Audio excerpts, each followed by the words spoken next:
وين رايح يا حجي؟ وين رايح يا ابو عمشه؟ رايح على حلب. خير؟ عندي رباط هونيك يا ابن اخوي. يا حجي حلب راحت وين؟ للنظام والشيعة والإيرانيين.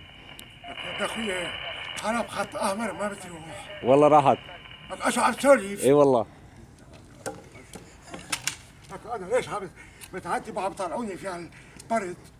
لك اتو يعني هلا هاي بدنا نكبها؟ أكيد. بتيارهم. يلا يلا راحت حلب. حلب راحت ولا رخبة ديارهم.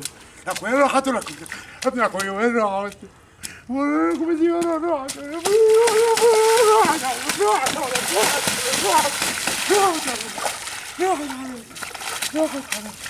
يا زلوف راحت حلب يا زلوف. الغنم هنا بصير. لك